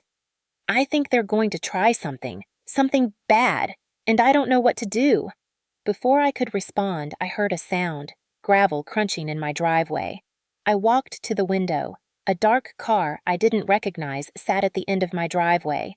Engine running. Just sitting there. Stephanie, there's a car outside my house. What kind of car? I don't know. dark sedan, tinted windows. Nalia, listen to me. Lock your doors. Call the sheriff. Call Beth. Don't go outside. The car started moving, slowly up my driveway. It's coming toward the house. Call 911 right now. I hung up, dialed 911 with shaking fingers. 911. What's your emergency? Someone's on my property. I don't know who they are. I feel threatened. Address? I gave it, watching the car pull up to my porch, 2 people inside. The driver's side door opened. Robert Foster stepped out. Ma'am, are you in immediate danger? Robert was walking toward my door. I don't know. It's my sister's father-in-law. We're in a legal dispute. He just showed up, pounding on my door, aggressive, demanding. Nalia, open this door. Ma'am, stay on the line. Officers are en route. Do not open the door. Nalia, I know you're in there. We need to talk. I backed away from the door, phone pressed to my ear. She won't talk. Karen's voice muffled. She's probably calling the cops. We need to leave. No! Robert's shout. I'm not losing everything because this entitled bitch won't share what she doesn't deserve. A crash. He was trying to break the door. Ma'am, is he trying to enter your home? Yes. Another crash. The door frame splintered. I ran. Up the stairs. Into my bedroom. Locked that door too. Downstairs, I heard them inside my house. Nalia! Robert was in my living room. My home. You think you're so smart? You think you can destroy my family with your lawyer tricks? Robert, stop. Karen, pleading. The cops are coming. We need to leave. I need to make her understand. Footsteps on the stairs. I was trapped. Phone still connected to 911. Ma'am, officers are 3 minutes away. Stay where you are. Stay quiet. But I couldn't just hide. I opened my bedroom window, 2nd floor, but there was a roof overhang. I'd climbed out this window 100 times as a teenager sneaking out. Robert was trying my bedroom door now. Nalia, open this door. I just want to talk. We can work this out. His voice was wrong, too calm, too controlled. I climbed onto the roof just as my bedroom door crashed open. Nalia! I crawled along the roof toward the oak tree that grew close to the house. The one Dad always said he'd trim back, but never did. Thank God he never did. Behind me, I heard Robert at the window. Get back here! Do you know what you've done? What you're costing us? I reached the tree, swung onto a thick branch. My hands were shaking so badly I almost lost my grip. Sirens. Distant but getting closer. The cops are coming! Karen's voice from inside. Robert, we have to go now! I climbed down the tree, scraped my hands, tore my pajama pants, didn't care, and dropped the last 6 feet to the ground just as 2 sheriff's cruisers came screaming up my driveway. Deputy Cole jumped out, hand on his weapon. Hands where I can see them! Robert appeared on my porch, hands up, face red. This is a misunderstanding.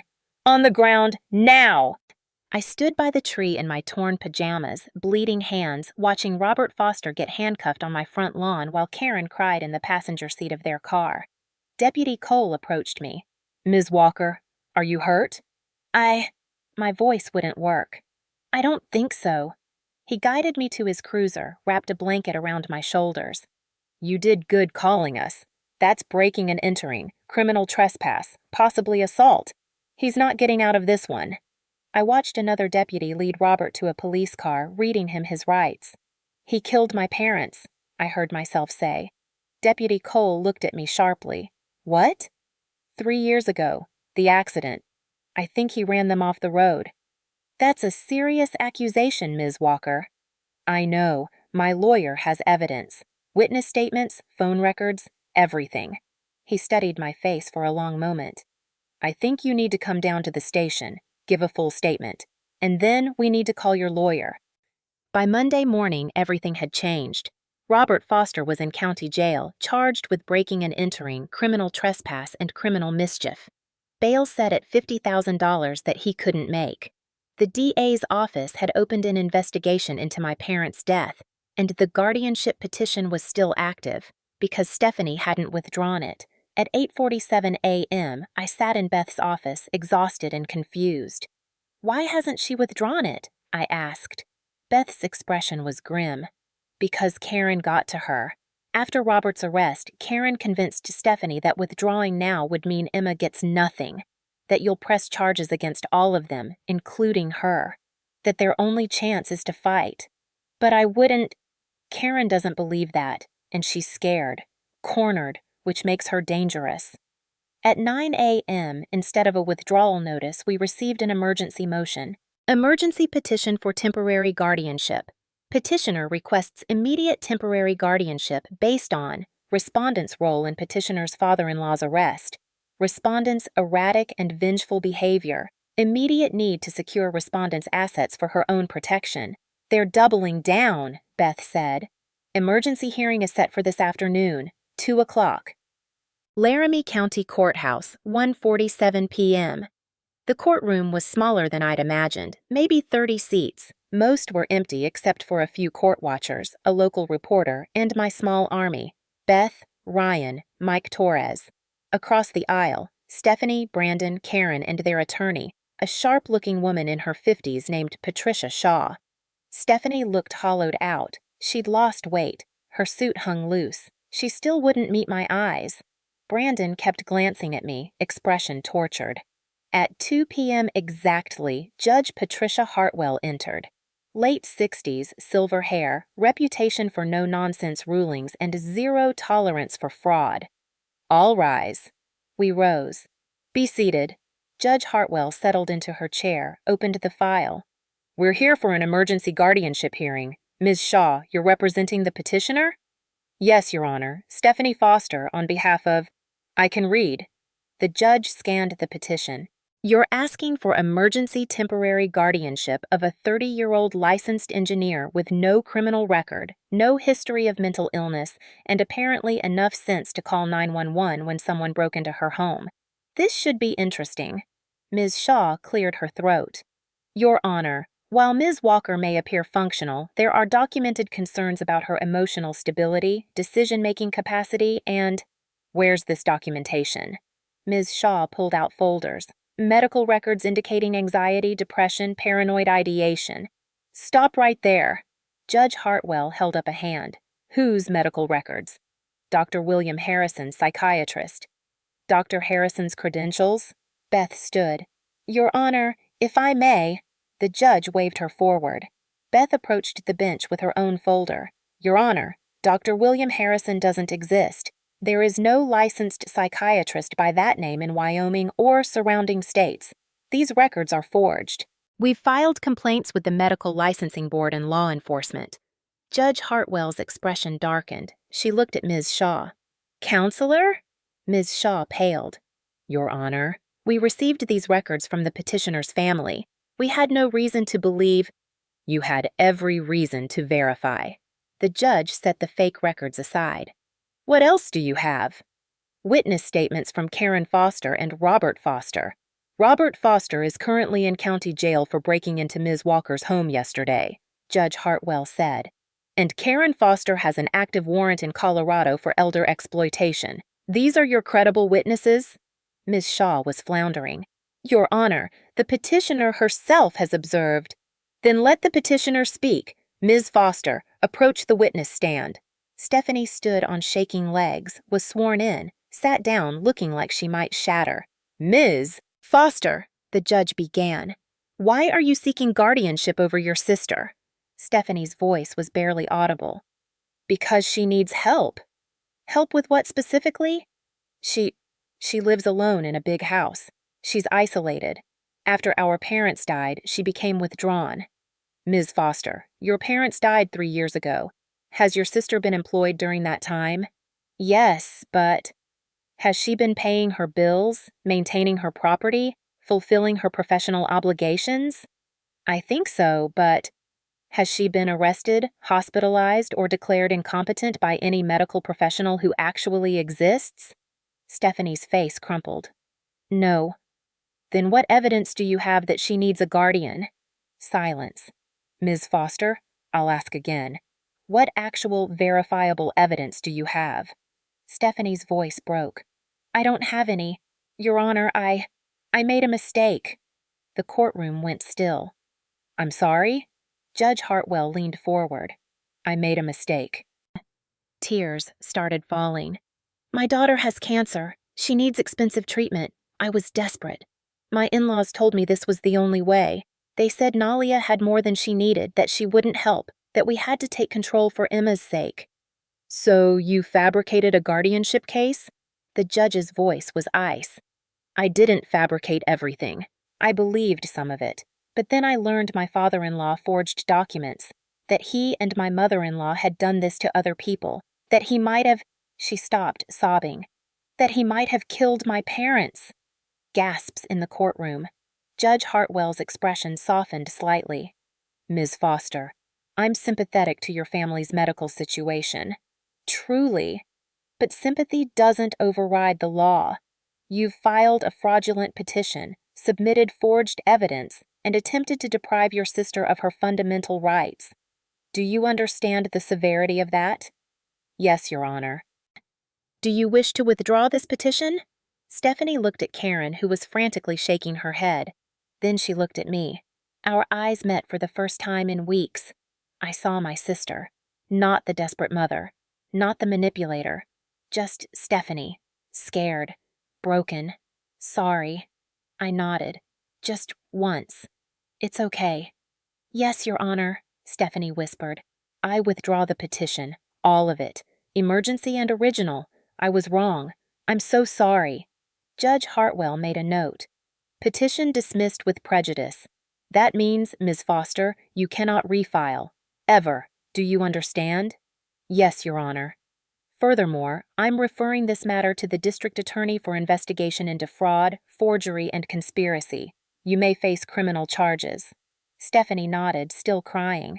Ms. Shaw, you and your client need to have a serious conversation about the difference between advocacy and fraud. Yes, Your Honor. The judge turned to Beth. Ms. Morrison, does your client wish to pursue civil remedies? Beth looked at me. I stood. Your Honor, may I speak? Briefly. I looked at Stephanie. I don't want to press charges against my sister. She made terrible choices, but she made them out of love for her daughter. That doesn't excuse the fraud, but I understand why she did it. Stephanie sobbed harder. However, I continued, I do want criminal charges pursued against Robert and Karen Foster, for the forgery, the break-in, and for potential involvement in my parents' death. Judge Hartwell nodded. That's reasonable. Anything else? Yes. I took a breath. I'd like permission to set up a medical trust for my niece, Emma Foster, structured so the funds go directly to her health care, not through her parents or grandparents, if the court would oversee it. Stephanie's head snapped up. She could barely speak. You'd still help Emma? She's 6 years old, I said quietly. None of this is her fault. Judge Hartwell's expression shifted to something almost gentle. That's extraordinarily generous, Ms. Walker. And yes, this court can oversee a restricted medical trust. Ms. Morrison, draw up the paperwork. She banged her gavel. This hearing is concluded. Petition dismissed. Ms. Foster, you're free to go, but don't leave the state. And Ms. Walker, the judge looked at me. I hope you find peace. You've shown remarkable grace under incredibly difficult circumstances. The courtroom emptied slowly. Karen was escorted out by deputies. Apparently, her Colorado warrant had been activated. She'd be extradited within 48 hours. Ms. Shaw left quickly, probably mortified. Ryan hugged me hard. You did it. You actually did it. We did it, I corrected. Beth squeezed my shoulder. I'm proud of you, Nalia. What you offered Emma, that took courage. Stephanie and Brandon lingered by the door. I walked over. Stephanie, don't. She held up a hand. Don't be nice to me. I don't deserve it. Probably not, I agreed. But Emma does deserve a chance, and whatever's broken between us, maybe someday we can fix it. I destroyed our family, she whispered. No, Robert and Karen destroyed it.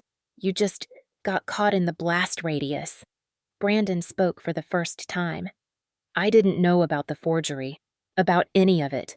I swear, Nalia, when I found out what my parents had done, I know, I said, and for what it's worth, I think you should get Emma as far away from them as possible. He nodded. Already looking at apartments. We're done with them. Stephanie wiped her eyes. The trust you mentioned. For Emma. You really meant it? Yes. Beth will set it up. Funds go directly to Johns Hopkins.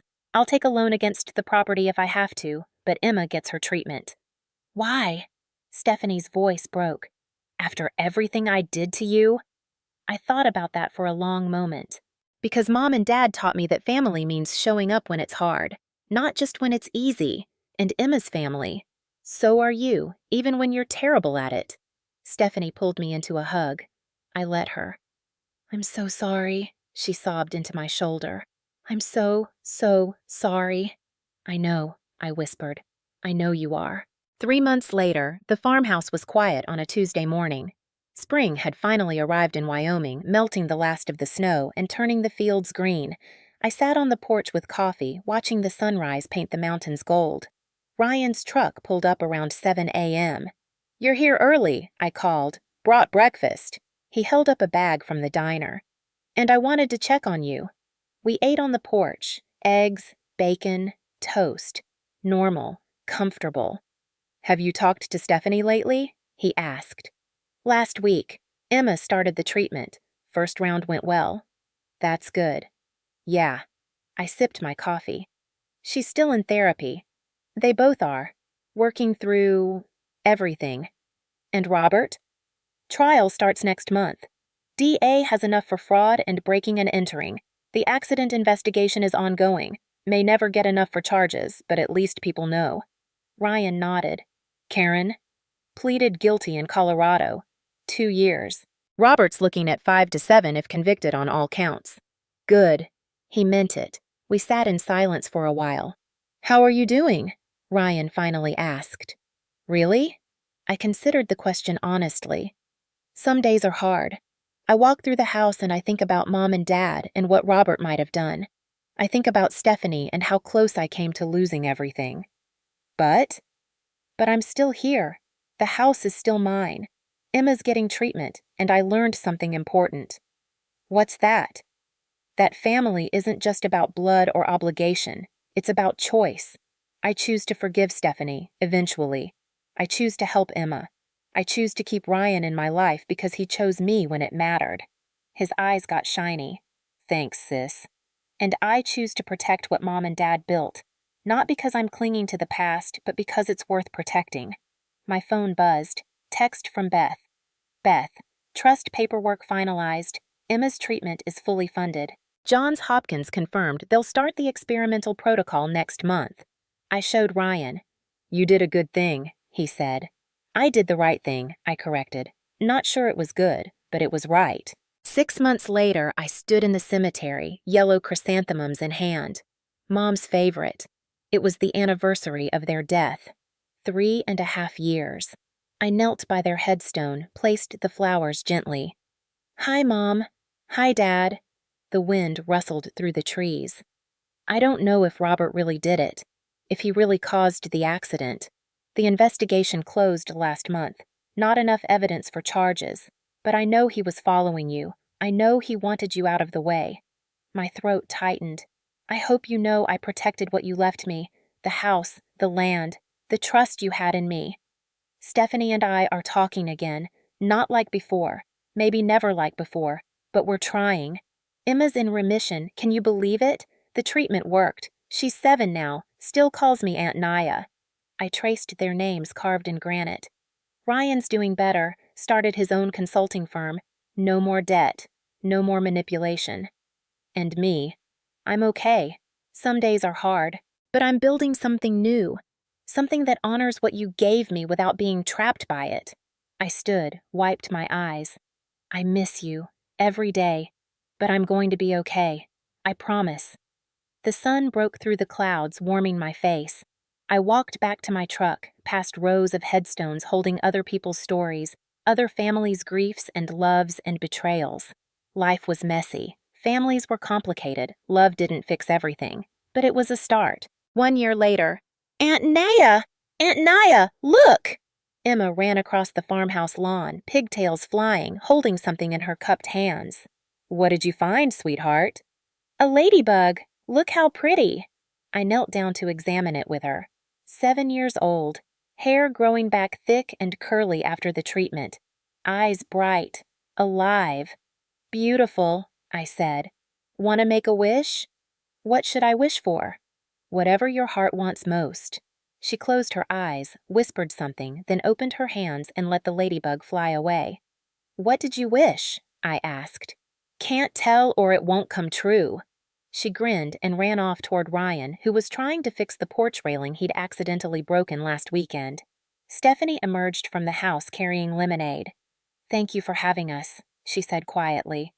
I know it's still complicated. It is, I agreed, but we're working on it. We'd set boundaries, therapy, lots of it, supervised visits at first, slowly rebuilding something that would never be what it was, but might be something different, something honest. Emma talks about you constantly, Stephanie said. You're her hero. I'm just her aunt. You saved her life. We saved each other, I said, in different ways. Brandon joined us, holding 2 beers, offered me one. House looks good, he said. Roof holding up okay after that storm? Yeah, Ryan helped me patch it. Normal conversation, normal Sunday afternoon, normal family gathering. Except nothing about us was normal anymore. We were a family rebuilt from broken pieces, held together by choice instead of obligation, by forgiveness instead of convenience. Ryan came over, Emma riding on his shoulders. So, he said, who's ready for horseback riding lessons?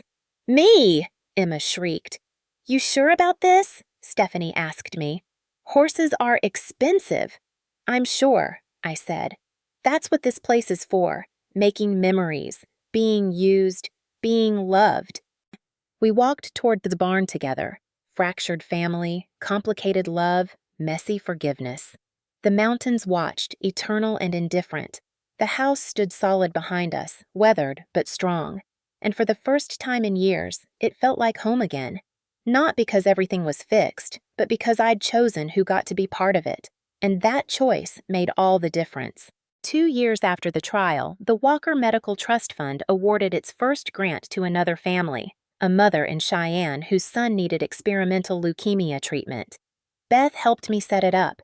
Ryan managed the finances, and quietly, anonymously, I funded it with the equity I'd been able to pull from the farmhouse. The house wasn't just a monument to the past anymore. It was a tool for the future. Robert Foster was serving 6 years in federal prison. Fraud, elder exploitation, and finally, enough evidence for vehicular manslaughter in my parents' death. Not murder, but justice in its imperfect way. Karen served 18 months and was released. Last I heard, she'd moved to Arizona. Stephanie and Brandon had cut all contact. Emma turned 9, started 4th grade, wanted to be a veterinarian, had a collection of stuffed horses that took over half her bedroom, came to the farm 1 weekend a month. Stephanie and I would never be close like we were. The betrayal cut too deep. But we were cordial, cooperative. Sometimes, late at night when Emma was asleep and Brandon was working, she'd text me, "Thank you." And I'd respond, "She's worth it." Because she was. Ryan met someone, a software developer named Marcus who made him laugh and didn't care about his past debts or mistakes. They got engaged last Christmas. I'd never seen my little brother happier. And me? I still lived in the farmhouse, still worked as an engineer, still woke up to Wyoming sunrises and went to sleep to Wyoming silence. But I wasn't alone anymore. Not in the way that mattered. I'd learned that protection didn't mean walls. It meant boundaries. That family wasn't about blood. It was about choice. That forgiveness didn't mean forgetting. It meant choosing peace over perpetual war. And that my parents hadn't left me a house. They'd left me a foundation. Something strong enough to weather storms, flexible enough to rebuild, solid enough to stand on while I figured out who I wanted to be. On quiet mornings, I still sat on the porch with coffee and talked to them, told them about Emma's latest report card, Ryan's engagement, the families we'd helped through the trust fund. And I'd like to think, maybe I was wrong, maybe it was just wind and wishful thinking, but I'd like to think they heard me, that somewhere they knew I'd protected what they'd built, not by holding onto it so tightly nothing could grow, but by opening it up just enough to let love back in.